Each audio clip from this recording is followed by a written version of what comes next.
Magandang araw mga kabayan. Galing na nga pala ako sa workshop kanina. Bumalik ako dito sa may bahay ko. Meron kasing hinihiram si Onek. Nakalimutan ko. Baka darating na yun eh. Ito na si Onek. Hindi ko na pinapasok sa loob. Nilabas ko na lang. Hello Onek. Hello, Pipito. How are you? Good, good. Good morning. Going to work now? Yeah, I'm going for work. Okay. Thank you. Dumating na nga pala yung mga truck namin na nagbiyahe nung Biyernes. Pagbalik, yung isa may aksidente. Wasak yung kanang pinto.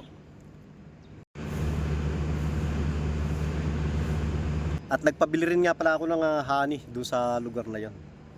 Doon kasi sa pinuntahan nila, meron doon factory ng honey. Ito nga yun. Ito nga pala yung honey. Diyan sa may Wulu.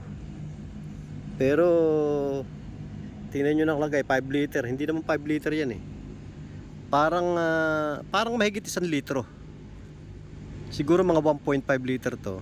Pero ang nilagay nila 5 liter. Dalawa yung binili. Ang ibinigay ko 40,000. 50,000 daw yan, dalawa na yan. Kaya kulang pa ako ng 10,000. Ang share ko naman nga pala ngayon, yung pinuntahan ko kahapon. Kahapon kasi merong nabasa uli akong comment na ang sabi niya, baka naman daw pwedeng ipakita ko yung mga malls daw dito, yung mga magagandang pasyalan dito sa lugar na to. Ang masasabi ko dyan, pasensya na po, dahil dito sa lugar na to, wala pa talaga mga mall dito. Wala nga mga magagandang pasyalan, wala dito. Kung napapansin nyo naman doon sa mga video ko, yung mga kalsada, mga lupa pa lang. Kaya dito sa lugar na to, hindi pa talaga dapat na magkaroon ng mga mall na yan. Pero paano naman kapag mga weekend? Saan naman sila pumupunta? Dito meron naman silang plaza. Ang tawag nila doon, yung Freedom Square. Karamihan doon pumupunta kapag weekend. Pati yung mga magkakabarkada, yung mga nagliligawan, dyan sila pumupunta sa Freedom Square. At maniniwala ba kayo na marami sa mga nasa cattle camps, mga malalayo yon yung cattle camps na yon, siguro mga 20 to 30 kilometers yan. Marami sa kanila kapag weekend gusto rin nilang pumunta ng Kabayanan, doon nga sa may Freedom Square. Nilalakad nila yon. Ganong kalayo yung nilalakad nila. Dahil nga para sa kanila, doon sa bayan, yun na yung magandang pasyalan dito. Nakakakita sila ng mga tindahan na may kung ano-ano nga paninda, may mga cellphone, may mga damit. Natutuwa na sila nun. At doon nga sa Freedom Square, kaya marami sa kanila, pag weekend, naglalakad sila papunta ng Kabayanan. Ito yung pinaka-stage nila. Pero yung stage nila na yan, ginagamit lang yan kapag yung mayroong mga importanteng tao na magsasalita. Minsan kasi nagkakaroon din dito ng mga performer. Hindi dyan sa Freedom Square ginagawa. Meron silang lugar na club. Doon ginaganap yung mga sa performer. Tuwing weekend daw, meron laging activities dyan sa may Freedom Square. Merong football, may mga naglalaro ng basketball, volleyball, at yung wrestling. Doon sa volleyball, basketball, konti lang yung mga nanonood. Doon sa football, medyo madami. Lalo na pagka hindi pa nag-uumpisa yung wrestling. Pero kapag nag-umpisa yung wrestling, karamihan ng nanonood, lumilipat na. Kapag mga special na holiday naman, kagaya ng Pasko, Bagong Taon, mas marami yung activities dyan. Magmula daw umaga hanggang gabi. At ito po yung mga ibang video, yung kuha ko kahapon nung pumunta kami dyan sa may Freedom Square. Alas 5 ng hapon nung pupunta kami ng bayan. At dito nga pala, konti lang talaga yung mga 4 wheels na sasakyan. At karamihan sa mga tao, sanay na sanay sila na naglalakad lang.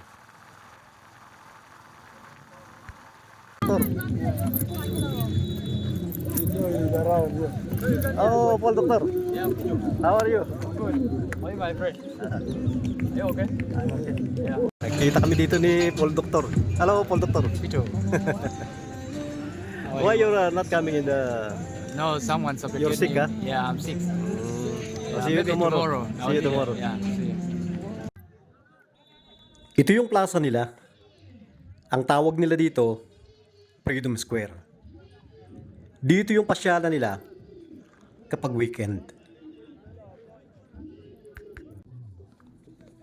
Meron na rin naman mga naglalaro sa kanila ng basketball. Yung volleyball, sa ngayon wala. Pero madalas yan meron din.